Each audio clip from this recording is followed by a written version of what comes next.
It had been 22 days since Aiden Rook had slept a full night. The outer medical outpost, stitched into the crust of a dead moon orbiting Yeth 9, was crumbling in every way, hull fractures sealed with old nanofoam, sterilizers stuck on manual override, and supplies that ran out 2 rotations ago. He didn't mind the silence or the neglect. He'd seen worse. The worst part wasn't the failing tech. It was the loneliness that bit deeper than vacuum. He was a medic, not by ambition, but necessity. War had taught him how to stitch lives together with less than nothing. That war had ended, but his whistleblowing didn't earn him medals. It earned him exile. Now, on the Galactic rim, he treated miners with acid burns and smugglers who called him Doc only when bleeding out. It was a forgotten place. Aiden liked it that way. Until the transmission came. The emergency ping bypassed every standard channel. A language filter scrambled to interpret the dialect, failing until it defaulted to an archaic protocol. One word got through: sovereign. He didn't hesitate. He loaded the medskiff with half-frozen blood packs and launched toward the impact coordinates blinking red on his HUD. The ship he found wasn't of any known registry. Its hull shimmered like obsidian dipped in starlight, bleeding out heat in pulses that cracked nearby ice. The crash site stank of ozone and dying power cores. Inside, nestled in a chamber that looked more like a temple than a cockpit, lay a creature draped in robes of shimmering blue. Blood the color of molten mercury soaked into ceremonial armor. Aiden scanned him. The results made no sense. Multi-chambered hearts, hybrid organ structures, a neural map too complex for any known species. But the name in the dying being's ID tag was clear. R.H. Laza. Monarch of the Thalkar Dominion. One of the galaxy's last living kings. Aiden didn't waste time being odd. He injected stabilizers and nanosealant, threading emergency tubing through shattered bone. The king's eyes fluttered open. Irises like twin eclipses fixed on Aiden. A broken whisper escaped cracked lips, too ancient to be a language. But the pulse in the air was unmistakable. Aiden felt it like a pressure in his chest. Then silence. R.H. Laza's gaze didn't dim, it simply stopped. A final breath, then a strange shimmer passed over his form. A release, like something unfinished being handed off. A metal sphere emerged from the folds of his armor and floated toward Aiden. It hummed softly and then cracked open. Inside lay a creature no larger than a newborn, curled in on itself like a spiral of ivory fur. Its skin pulsed with faint bioluminescent veins, and its breath made soft halos in the air. It blinked once, revealing eyes not meant for this plane, deep, layered, refracting colors Aiden couldn't name. It didn't move. It didn't cry. Until it did. The sound wasn't a cry. It was a scream from a place deeper than sound. The noise shattered the quiet like a blade through glass. Lights in Aiden's medskiff burst. His HUD glitched. Comms fizzled. The cry climbed and kept climbing, turning into a high-frequency pulse that made his molars ache. He dropped to one knee, shielding his ears. The pup screamed again, and then stopped. In the sudden silence, Aiden looked at the creature. It stared at him. Something in its eyes had changed. Recognition, maybe? Or accusation? He wasn't sure. He reached out slowly. It didn't flinch. When his fingers touched the strange, soft fur, the pup pressed its head into his palm. Then it curled tighter and made a soft, hiccuping sound. Not a scream. A sob. He wrapped it in his field jacket, confused, exhausted, and still vibrating from whatever that sound had done to his bones. A low light flickered on his chest display. His medship was failing. Systems shorted. It didn't matter. He had what he came for. Or maybe what had come for him. As he lifted off, he didn't look back at the broken ship or the frozen crater. He had no idea what he had just inherited. He only knew one thing: he couldn't let anyone else find it. Not yet. Not until he figured out why a dying king entrusted the galaxy's rarest creature to a medic nobody remembered. The creature was called Corin. The name appeared on the sphere's internal inscription, carved in a looping alien script that translated itself into Galactic Common when Aiden touched it. The pod was more than a container. It was a record, a biological seal, and a legacy. Aiden didn't know what legacy he was holding, but every moment spent with the pup deepened the unease. Corin didn't behave like any known animal. It never ate unless Aiden fed it by hand. It never slept unless it was curled against his chest. Its breathing was eerily synchronized with his. It observed him constantly, eyes flicking with uncanny intelligence, not blinking for hours. But the real disturbance came every night. When the station went dark and the hum of equipment faded, the silence broke under that same piercing cry. The first time, it disabled the outpost's perimeter sensors. The second time, it fried a calm relay on the roof. The third time, it triggered an automatic emergency ping that reached off-world. Within 3 cycles, ships began arriving. First a diplomatic vessel under the banner of the Vale Concord. Then a research skimmer from the Orolithian archive. Finally, a gunmetal cruiser without insignia. Each delegation asked for the same thing: custody of the pup. The Concord's envoy was a crystalline entity named Tlath, speaking in reverberating tones that made Aiden's ears ring. Tlath offered sanctuary for Corin at the High Harmonium, citing ancient pacts and religious custodianship. The Orolithian representative, a being composed of swirling liquid metal, made no such offers, only warnings. It explained, in clinical detail, that Corin's cry emitted quantum harmonics once used in pre-collapse civilization beacons. Ancient civilizations, now dead, had built machines that listened for those harmonics and responded. The third group didn't speak.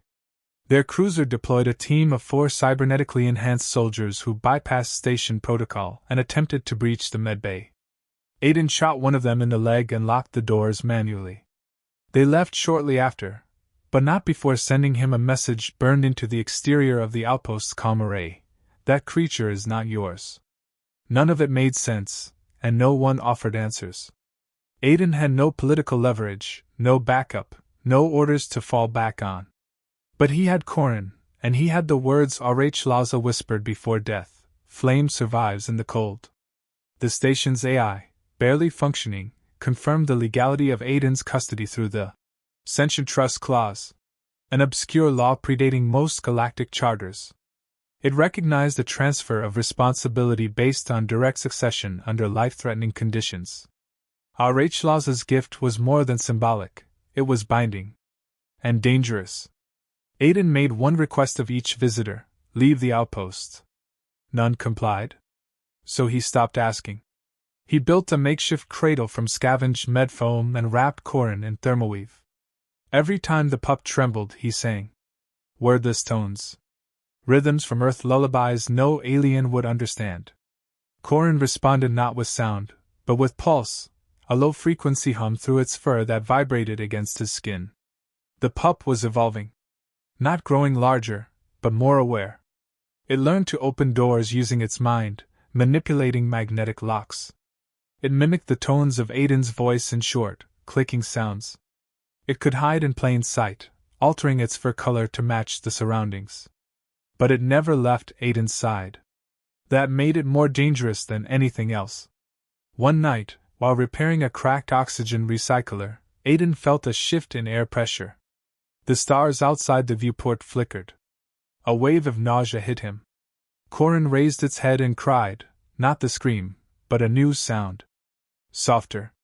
A tone that made every display flicker and reset. Across the galaxy, in dead systems, satellites stirred. Machines older than memory realigned. Listening posts that hadn't activated in centuries began recording signals. The next day, a Thalkar ship arrived, not military, but ceremonial. A single passenger disembarked, a priestess, veiled in woven energy threads. She requested no entry, only conversation. She stood at the edge of the outpost's shielding field and bowed. That is no pet human. It is the fifth howl. It is the key and the morning. Its scream is the cry of extinction remembered. Aiden asked what that made him. She stared for a long time before answering. You are the only creature in the known systems who did not try to control it. Before leaving, she placed a shard of obsidian carved with ancient runes on the ground. Others will come. They will not ask.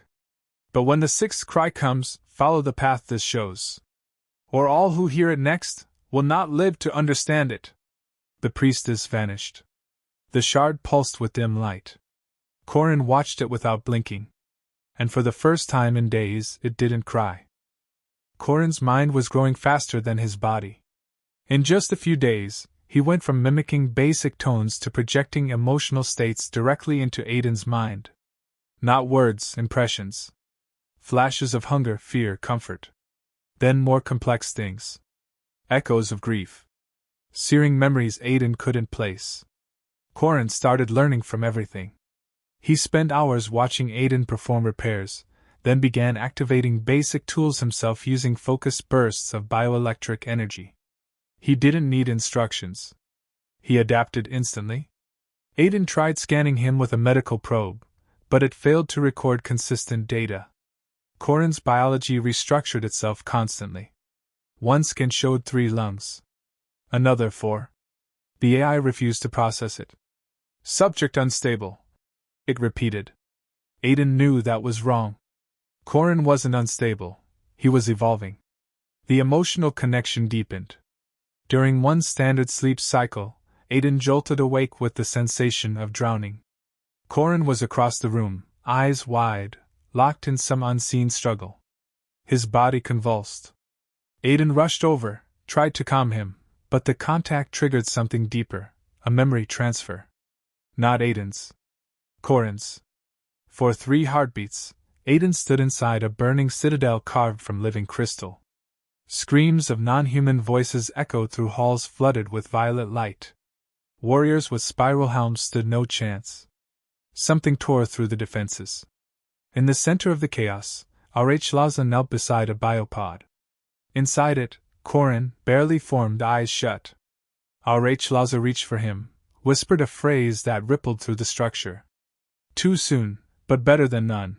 Then he fled with the pod clutched to his chest as the ceiling collapsed. Aiden blinked and returned to the present. His heart raced. Corin lay still, exhausted. That wasn't a hallucination. It was a transfer. An echo of genetic memory. Aiden realized then, Corin wasn't just an animal or sacred symbol. He was the product of intentional design. A living vessel made to survive destruction, carry knowledge, and, if necessary, find new purpose. The priestess had called him the fifth howl. Aiden didn't fully understand the meaning, but it was clearly a stage. A marker of development. And now something had changed again. Corin's body emitted a new form of pulse, silent, wide-ranging, detectable only through proximity sensors. It reached beyond the station, touching debris, rocks, and even satellites. One day, a damaged orbital mirror rotated on its own and angled itself toward the outpost. Another day, a derelict mining drone powered up for the first time in decades and began transmitting coordinates in a forgotten Thalkar dialect. He wasn't calling for help. He was calling something back. The shard the priestess left began reacting as well. When placed near Corin, its runes shifted subtly. They formed symbols that matched parts of ancient navigation charts, ones Aiden accessed only through forbidden archives. All of them led to a single, now dead star system, Alvaris 7. It had collapsed 200 years ago in what was classified as a spontaneous black hole birth. No survivors. No explanation. But now the coordinates pulsed again. Alvaris 7 wasn't just gone. It was dormant. Hidden. Aiden began preparing for departure. The outpost was no longer safe. Surveillance probes passed too frequently. Communication traffic increased. Every signal sent out risked interception. But one night, while checking long-range comms, Aiden saw something new. Corin was projecting. Not just thoughts, maps. Paths that didn't follow space lanes but emotional contours. Aiden stared at the pattern, realizing the path led not to the closest destination, but through regions connected by suffering. Battlefields. Memorial sites. Worlds struck by extinction events. Corin wasn't looking for survivors. He was searching for echoes. Places marked by grief. Something began to make sense. His screen wasn't just powerful. It resonated with trauma. A biological beacon tuned to pain. Aiden wondered how many civilizations had perished unnoticed. How many had screamed and gone unheard. Corin was trying to listen back. Another shift occurred. Corin began responding to music. Not sounds. Rhythm. Aiden played a centuries-old Earth song on a cracked audio pad, just out of habit. Corin froze. His fur bristled. He tilted his head once. Then let out a soft, harmonic sound that matched the melody perfectly. The waveform registered as mathematically pure. When Aiden looped the song, Corin harmonized again, this time deeper, layered with subtones too precise to be instinctual. Corin wasn't just learning. He was remembering something that predated language. The AI detected one final anomaly. The pup's heartbeats had split. Two distinct rhythms, perfectly synchronized. One biological. The other not. Aiden watched the scan, stunned. The second pulse matched a hidden frequency used by pre-collapsed civilizations, one recorded only once in history. A lost tone, theorized to be a universal call-response signature. Aiden didn't know what it meant yet. But he knew the next cry would not just reach machines. It would reach whatever had first taught Corin how to scream. The jump to Ulvaris 7 wasn't smooth. The coordinates were old, unstable, and partially corrupted. No known route allowed for a clean transition. Aiden had to splice together forgotten drift paths and ancient Thalkar fold beacons buried in old military archives. The result was rough, but it worked. As the ship emerged from fold space, it didn't enter the usual vast silence of a dead system. Instead, there was pressure. Not gravitational, psychological. The very air hummed with memory. The star at the system's center, once thought collapsed, still burned dimly. Not like a sun. Like an ember. Slowly pulsing, refusing to die. The planets were still there. Shattered, broken, orbiting with fractured gravity wells. The system hadn't been destroyed by physics. It had been muted, locked away. Like a scream caught mid-breath. Corin stirred the moment they arrived. His body reacted before his mind. He stood on all fours, first shifting color rapidly, white to obsidian to violet, then settling into a cold silver. He didn't cry. He didn't make a sound. But his chest vibrated with a low hum that matched the pulse of the dying star. Then the outpost appeared. Not a structure, but a shape. Carved directly into the hollowed remains of the fourth planet's crust.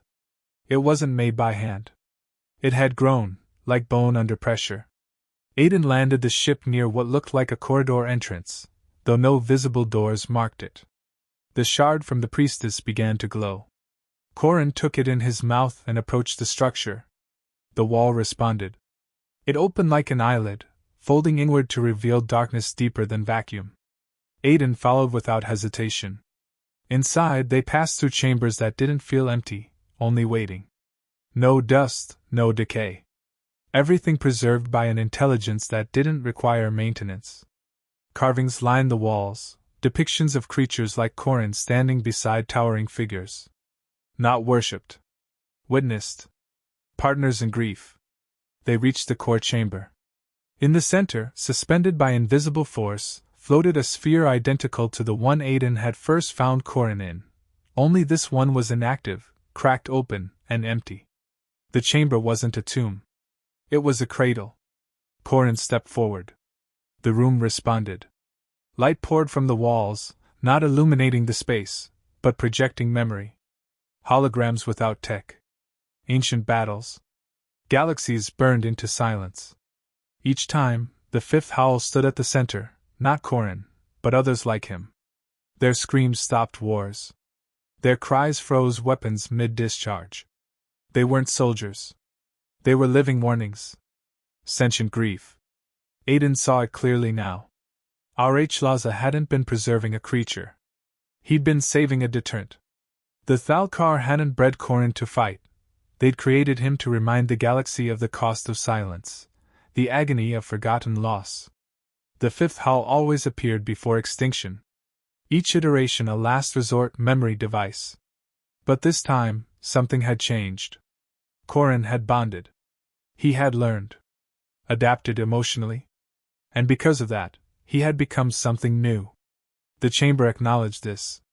Light focused on Corin, forming around his body in a cocoon of refracted memory. The structure pulsed once. Then Aiden heard a sound, not from Corin, but from the walls. A chorus of past howls. Each scream layered into a harmonic. No longer pain. Harmony. Corin let out a tone in return. It was soft. It didn't shake metal or burn circuits. But it vibrated with the weight of history. Aiden felt his knees go weak. It was not a weapon. It was truth. Raw, undeniable. Every death that had been ignored. Every scream that had gone unanswered. Then silence. A console emerged from the ground. Primitive in appearance, but warm to the touch. A message displayed, translated automatically. 6 Cry authorized. Awaiting direction. It was a choice. Corin's final evolution required intent. A directive. He could become the 6th Cry, the next bearer of memory. Or choose something else. Aiden looked at him, unsure. But Corin looked back with clarity. His eyes no longer carried only inherited grief. They reflected his own thoughts. His own decisions. He stepped toward the console. Aiden didn't stop him. Corin pressed a single pad with his paw. The system pulsed once. All data stored in the cradle transferred into him. His body shivered, then steadied. He looked different, not older, not bigger, just more complete. And then, without warning, he spoke. Not mimicry. Real speech. I remember now. It was not just the cry of extinction. It was the voice of survival. The moment Corin spoke, the entire structure responded. Light receded into the walls, the hum quieted, and the temperature shifted. No longer a cradle, no longer a memory vault, it had become a transmitter. Not of information, but of intent. Corin stood still, the glow fading from his fur. The silence was heavier now, but not oppressive. It was anticipation. Aiden didn't speak. He didn't need to. Corin looked at him with full comprehension, not a child's dependence or an animal's trust, but an equal's awareness. There was no trace of the pup who once wailed in confusion. His mind had crystallized. The memories he inherited no longer ruled him. He understood their weight and what to do with them. He walked toward the center of the room again, and the floor shifted, opening a slow spiral downward. A passage not seen before. Aiden followed. The descent ended in a small chamber that held only one object, a black, obelisk-shaped interface. It didn't light up or move.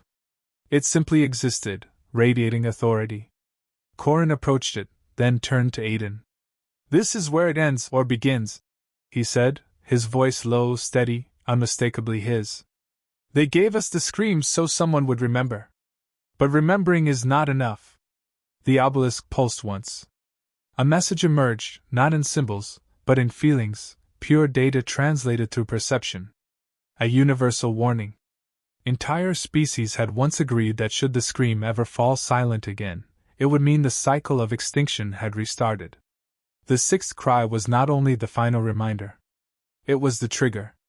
The moment to act. Corin was no longer the 5th howl. He had surpassed the designation. By forming a bond, by evolving independently, he had become the anomaly the ancient systems had not anticipated, a memory vessel with volition. He could choose not to scream. He could choose to respond differently. Aiden felt the weight of the moment press against his chest. The world outside still spun in its ignorance. Empires rose and fell, ships patrolled borders, and species fought over stars. None of them knew that a voice had risen from forgotten silence, and it had the power to either reignite the age of warnings or forge something new. Corin placed his paw against the obelisk. No cry followed. No sound. Instead, a wave rippled outward, not through matter but through consciousness. Sentient minds across systems felt it, a shift in the atmosphere of thought. No words. Only presence. Like someone had walked into a room of the galaxy's mind and waited to be noticed. The data logs showed immediate anomalies. A rogue fleet en route to colonize a dormant world rerouted without command.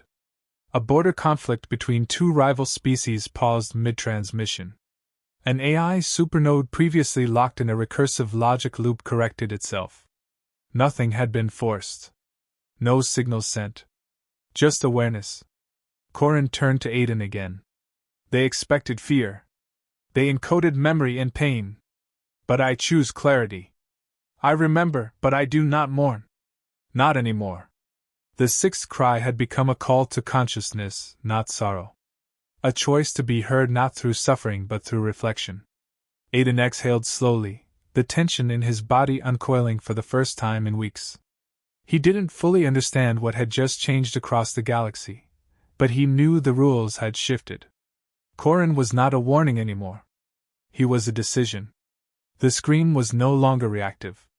It had become selective. Those who remembered their past with truth, without denial, without glorification, would hear Corin clearly. Others would hear nothing. Not punishment, but consequence. They left the chamber. The path sealed behind them. The cradle's walls faded into the dust of the planet's crust, no longer needed. As they ascended back to the ship, Aiden checked the logs again. Communications had gone quiet across entire regions. Not from force. From listening. Corin sat at the ship's console, unprompted. His paw tapped coordinates, unfamiliar yet oddly familiar. Not return paths, new destinations. Not planets of conflict, but of silence. Worlds once erased, now detectable. He was no longer tracing grief.